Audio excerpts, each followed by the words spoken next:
Today, I want to show you why your sanding might be ruining your results, and more importantly, how to fix it. Sanding is one of those things that almost everyone underestimates. It looks simple, it feels repetitive, and because of that, most people don't really think about what they're doing. But here's the problem. This is exactly where your final result is decided. You can use good wood, good tools, even a good finish, and still end up with a bad result just because of sanding. So let's go through the most common mistakes and what you should do instead. The first mistake is skipping grits. I see this all the time. You start with something rough and then jump straight to very fine sandpaper. It feels faster, but what you're actually doing is leaving deep scratches in the wood and then trying to hide them. Each grit has a purpose. The rough one removes material, the next one removes scratches from the previous step, and step by step you refine the surface. If you skip one of these steps, those scratches don't disappear, they just become harder to see until you apply finish. And then suddenly, they're everywhere. The second mistake is using too much pressure. This one is very common.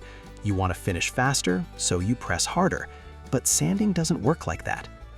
When you apply too much pressure, you actually reduce efficiency. You clog the sandpaper, you create heat, and you leave uneven marks. Instead of forcing it, focus on consistency. Light pressure, steady movement.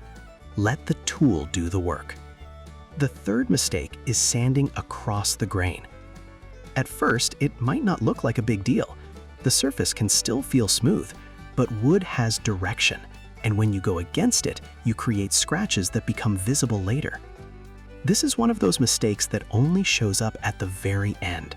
Everything looks fine until you apply oil or varnish, and then all those lines appear.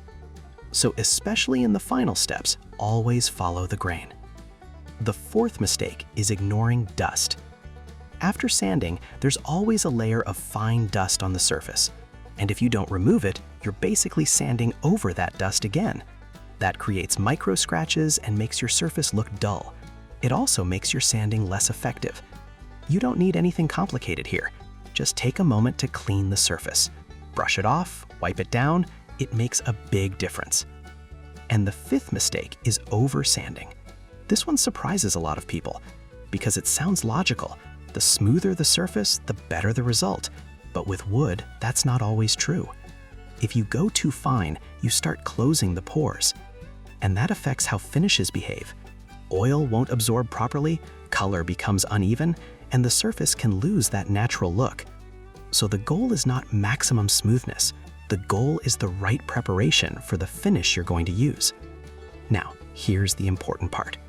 Good sanding is not about working harder. It's about working with intention.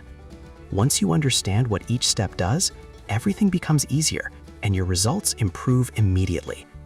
If you found this helpful, make sure to like the video and subscribe. There's a lot more to cover, and in the next videos, I'll break down other important woodworking topics in the same simple way. And if you want better results, start paying attention to the basics. I'll see you where the real work happens.